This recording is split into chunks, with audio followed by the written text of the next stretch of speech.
Well, my dear students, welcome to my video class. In this class, I am going to start with another type of respiration. In the previous classes, we have seen aerobic respiration, and in this class, I am going to deal with another type of respiration, what is known as anaerobic respiration.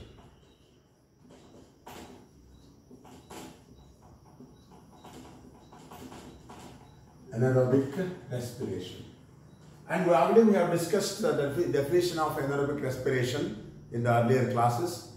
Anaerobic respiration means it is the respiration which is not using the molecular oxygen. Or in other words, anaerobic respiration is taking place in the absence of oxygen. And the second thing is the respiratory substrate is incompletely broken down and carbon dioxide is released. So this is called as anaerobic respiration, and some of the organisms like fungi, bacteria, yeast are the best examples for anaerobic respiration. Okay, so anaerobic respiration formula I have told you already: C6H12O6. In absence of oxygen, no oxygen I have shown here, that is C2H5OH plus CO2 plus energy. So 2, 2. So this is called as the anaerobic respiration. The end product of anaerobic respiration is the alcohol or so many other things we are observing. So here the end product is having still energy. So that is why we are telling that in anaerobic respiration, the respiratory substrate is incompletely oxidized, incompletely broken down. So this is called as anaerobic respiration. And here, anaerobic respiration we have told you already: glucose, say for example, glucose, and glucose to pyruvic acid is produced. Pyruvic acid, we have to understand this one very clearly, and this is called as glycolysis.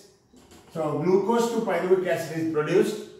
So this is the common step for both aerobic and anaerobic respirations. But if the oxygen is present, I will write here plus O2 and I will write here minus O2. If oxygen is present, it will go to Krebs cycle. Krebs cycle, that means pyruvic acid is further sent towards aerobic oxidation in presence of oxygen. But in this process, it is leading to anaerobic process. Anaerobic or say fermentation process we are asking. Fermentation process. So glycolysis is the common step for both aerobic and anaerobic respiration. Glucose to pyruvic acid. If oxygen is present, it will go to Krebs cycle to EDS cycle, energy is released. And if after the formation of pyruvic acid, if oxygen is not available, the pyruvic acid is processed towards anaerobic respiration, and the products of anaerobic respiration are produced. So in this, I was interested to convince that glycolysis is indispensable for both aerobic and anaerobic respiration processes. We have to understand this one. Now, if you understand this, what is anaerobic respiration and what is fermentation? We have to understand. These two terms are almost similar, but there is somewhat difference between fermentation and anaerobic respiration. Anaerobic respiration is shown by all organisms. Some of the higher organisms where the cells are deep seated, where oxygen facility is not proper, so there they undergo anaerobic respiration. But fermentation is a process which is taking place or which is done by the microbes like bacteria, fungi, especially by yeast. So such processes are called as fermentation. Let us see after in detail. Now, alcoholic fermentation, best example is alcoholic fermentation. Okay. What is alcoholic fermentation? First we have to understand what is fermentation? Fermentation is a process in which the end product is always alcohol. It may be ethyl alcohol or it may be methyl alcohol, but the end product is alcohol. The conversion of glucose into alcohol by the microorganisms is called as alcoholic fermentation. So alcoholic fermentation, butyric acid fermentation, lactic acid fermentation, so many are there. But depending upon the end product, we are calling the fermentation to different types. If the final product is alcohol, it is called as alcoholic fermentation. If the final product is butyric acid, it is called as butyric acid fermentation. If the final product is lactic acid, that is curd, so that is called as lactic acid fermentation. But all are called as lactic fermentations. So fermentation is shown by the microorganisms like yeast and bacteria. Now, what is alcoholic fermentation? Alcoholic fermentation means conversion of glucose into ethyl alcohol by the microorganisms like yeast. So, for example, yeasts are present here. Yeasts are coming here. So, they use the glucose by yeast and they are producing alcohol and carbon dioxide. How actually, what are the steps involved in this? So, actually, directly the alcohol is not produced. So, we have to understand here. So, here glucose is converted into pyruvic acid. Two molecules of pyruvic acid are produced, and here what we call two molecules of NADH2 are liberated and two molecules of ATP are liberated. So this is the first. I told you already. Glycolysis is the common step for both aerobic and anaerobic. So glucose is taken and pyruvic acid are produced. Another two products are there here, two molecules of NADH2 and two molecules of ATP. So now pyruvic acid is is converted into acetaldehyde. Acetaldehyde plus carbon dioxide is released here. Two molecules of pyruvic acid, two molecules of carbon dioxide are released. Okay, so this is the one here, and two molecules of acetaldehyde are using two molecules of NADH2 and they are producing two molecules of ethyl alcohol. Ethyl alcohol is produced. So this is called as the fermentation. So fermentation, alcoholic fermentation is this one. Glucose is first converted into pyruvic acid. Pyruvic acid is converted into acetaldehyde. Acetaldehyde is converted into ethyl alcohol. There are three steps involved in alcoholic fermentation. We have to understand this also. Now, this is one fermentation. So what is the end product here? End product is ethyl alcohol. This fermentation is called as alcoholic fermentation. Let us see what are the advantages, what are the commercial uses and industrial use of fermentation. Let us see afterwards. Now, another fermentation is there. That fermentation is called as lactic acid fermentation. Lactic acid fermentation. Fermentation, no problem. Fermentation is nothing but it is a process done by the microorganisms like bacteria and fungi. But depending upon the final product or the end product, the fermentation is named by different names. For example, in the earlier case, the end product was ethyl alcohol, so it is called as ethyl alcoholic fermentation, and another one is lactic acid fermentation. Lactic acid fermentation is a very simple one which is done every day in your house. That is, if curd is put to the lukewarm milk, so next day morning the milk is converted into curd. Curd is nothing but lactic acid.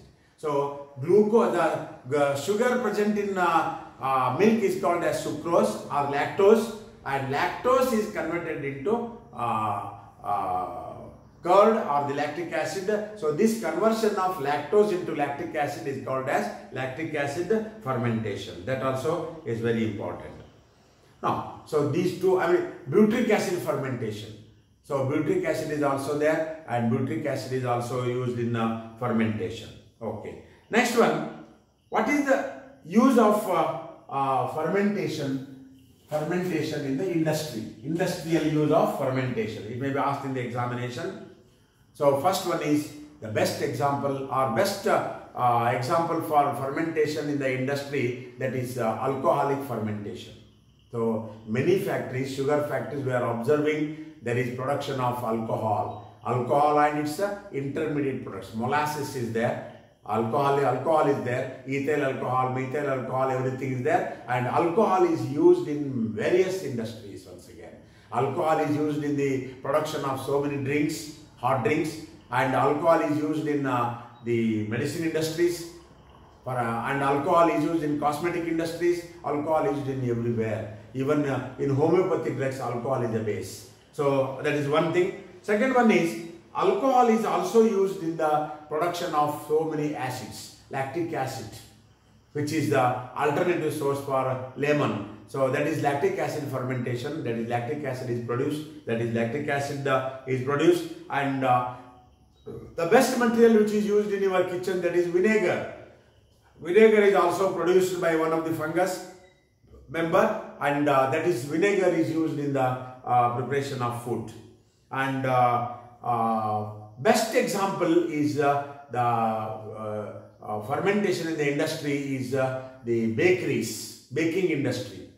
So in the bakery, you must have seen the bread. Bread is having so many puffs or so many spongy-like structure. Inside there are so many cavities. Why? So many cavities because when the batter is produced, when the flour is mixed with water and the things, they put some sugar into that, and some yeasts are also put inside, and these yeasts, they use the glucose and they produce carbon dioxide, and carbon dioxide remains inside the that particular mass, and when it is baked in the oven, so that carbon dioxide remains in that particular cavity, and that is called as the leavening of bread. So this is all bakery products are because of the fermentation process. And in your house and in your kitchen, we are using the fermentation. What is fermentation? That is in the preparation of so many food items. For example, your dosa and your idli and so many other things are very much important. That is in dosa, so you are seeing so many holes because when you put the batter on the hot plate, so the carbon dioxide present in the batter goes away and that remains as a hole. So that is called as the one of the uses. And if the dosa or batter is kept in overnight, so the yeast reaction takes place, and because of the yeast reaction, carbon dioxide released, and that is because of that one, the dosa is having so many holes. And second one is idli. Idli also is very important because of the fermentation process. Idli becomes lighter. So that is very important. So in so many things, the fermentation is very much useful, and fermentation is an important thing what is used in industries, and even in case of dairies. Dairy, that means milk is the basic substance for dairies. In dairy, it is fermentation process is taken. The milk is first converted into curd. Conversion of milk into curd is nothing but fermentation. So after the fermentation, we are seeing so many milk products. If fermentation is not there, there is no dairy product. So milk products are not there. So that is butter. First is curd to buttermilk, butter, then ghee, and so many things. Chakka and other things are produced. So many dairy products are because of the fermentation. So you have to make what is the list the uses of fermentation in the industry. We have to make all these things. And next one is Pasteur effect. Pasteur effect or Pasteur reaction. Pasteur effect. What do you mean by this? All of you heard about Louis Pasteur? Louis Pasteur has observed the fermentation process, and he has observed one important thing in respiration that when the oxygen is supplied for the respiration process, the production of carbon dioxide is 3 times more than the respiration in the absence of oxygen. So there are two things here. If you supply oxygen, carbon dioxide production rate is so much. And if you don't supply oxygen, carbon dioxide production is one third of the previous process. That means what he says, if the carbon dioxide is not supplied, what happens? Why the carbon dioxide production is less? Because if the oxygen is not supplied, the glycolysis rate becomes very less. If the glycolysis rate becomes very less, production of pyruvic acid is very less. Production of pyruvic acid is very less means production of acetaldehyde is very less. So like this, the process becomes very slow, and because of that, the carbon dioxide concentration becomes very less. And this phenomenon is called as the Pasteur effect. I will repeat once again. In presence of the production of carbon dioxide is 3 times more when the oxygen is supplied to the respiration process. If the oxygen is not supplied, the carbon dioxide production is very less, means 1/3 of the previous process. And this phenomenon is called as the Pasteur effect. Okay. Next is very important, that is RQ. That is RQ. RQ is usually called as respiratory quotient or respiratory ratio. Respiratory quotient or respiratory ratio. What do you mean by respiratory quotient and respiratory ratio? So, in a respiration process, the respiring organism shows 3 types of RQs. How to measure RQ? First of all, what is the definition of RQ? RQ means it is the ratio of volume of carbon dioxide liberated to the volume of oxygen absorbed. I will repeat once again. RQ is defined as the ratio of carbon dioxide liberated to the volume of oxygen consumed or absorbed. For example, you can write here RQ is equal to volume of CO2 liberated divided by volume of oxygen absorbed. So this is the ratio. So whenever the definition is asked, what is RQ? RQ is the ratio of volume of carbon dioxide liberated to the volume of oxygen consumed. So here, if the carbon dioxide is the process, for example, the carbohydrate C6H12O6, so plus 6O2 is equal to 6CO2 plus 6H2O plus energy. This is the very simple formula or equation for the aerobic respiration. In aerobic respiration, 6 molecules of oxygen are taken and 6 molecules of carbon dioxide liberated. If you know these two data, definitely you can estimate or you can calculate the RQ. Say here, come to the formula here. According to this formula, volume of carbon dioxide liberated is equal to what? 6. 6 divided by volume of carbon dioxide, oxygen taken, oxygen absorbed is again 6. 6 by 6 is equal to 1. So the RQ is equal to 1. RQ is always equal to 1. Where in case of degradation or breakdown of sugars in the aerobic process. The aerobic respiration process breaks the carbohydrate and it is producing 1. That means volume of carbon dioxide liberated is exactly equal to volume of oxygen absorbed. So this is called as first one, respiratory quotient is always equal to 1. So when the RQ is 1, this is the process. So we are calling this one as RQ is equal to 1. This is the first thing. There is one more. RQ is equal to less than 1. That means we are always writing here less than 1. RQ is equal to less than 1. So when will be less than 1 means When the carbon dioxide production is less and oxygen consumption is more, so then ultimately there is RQ is less than 1. So when the carbohydrates or sugars or the respiratory substrates, RQ is always equal to 1. But when it will be less than 1, it will be less than 1 when RQ is less than 1 when the respiratory substrates are what you call the proteins and the fats, lipids. When the respiratory substrates are proteins and fats, the RQ will be less than 1. That you have to remember always. There is one more, RQ. RQ is more than 1. RQ is more than 1. RQ is more than 1. Say, here carbon dioxide production is there, but oxygen absorption is very less. Carbon dioxide more, oxygen less. So that is called as RQ more than 1. So 3 RQs are there equal to 1. When it will be equal to 1? When the volume of carbon dioxide liberated is equal to volume of oxygen absorbed, it will be 1.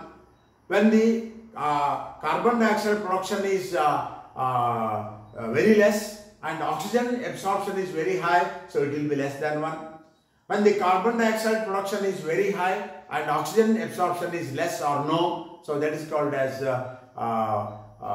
RQ is more than 1. For example, C6H12O6, so no oxygen present here, so here 2C2H5OH plus 2CO2 plus energy. This is the definition of alcoholic fermentation. Now we have to take out RQ is equal to CO2 divided by O2.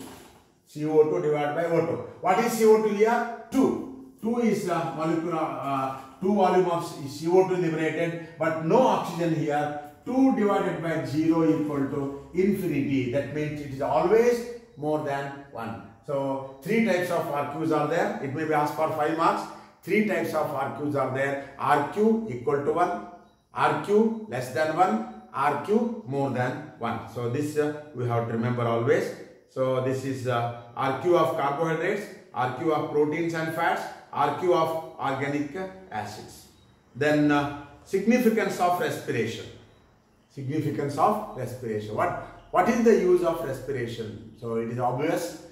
Without respiration, you are not getting energy. So ATP production is always there in the respiration process, and because of the respiration, always energy is available. So that we have to understand. So cellular energy is available. So that just go through my notes that I have given there. And factors affecting the respiration. Again, there are so many factors which are affecting the rate of respiration. Rate of respiration is always depending upon the factors, maybe internal factor or external factor. Coming to internal factors, so that is cell contents, availability of food substrate in the protoplasm. If the carbohydrates are more, respiration is more. If the carbohydrates are less, respiration is less. And accumulation of end products. So if the end products are accumulated in the process, so again it will decrease. All these things are there. So just you have to go through that, and that is internal factors, external factors. So with this, I have completed the respiration topic, and as usual, again I am telling you, respiration is the process in which the macromolecules are broken down into micromolecules. There are 2 types of respirations, aerobic respiration and anaerobic respiration. Aerobic respiration takes place in presence of oxygen, where the respiratory substrate is completely oxidized and more amount of energy is liberated. Aerobic respiration takes place in 3 steps: glycolysis, Krebs cycle and ETS cycle. And when one molecule of glucose undergoes aerobic respiration, it will produce 40 ATP, and the net profit is 38 ATP. We have seen already, and we have seen anaerobic respiration. So all these things are very important. So now you go through the notes, you go through this video class and come up with your queries. Whatever problem you have, you try to solve. So far, none of you have contacted me. Only one a lady has asked me the question through mobile, so that I have answered and I have given the answer to her and she is satisfied. But if anybody has problem like her, so anybody can contact me through phone. I am very happy to answer the questions. And after this respiration, a small topic is left over, and that topic is translocation of organic solutes, and next one is absorption of mineral salts. So that we shall see in the next class.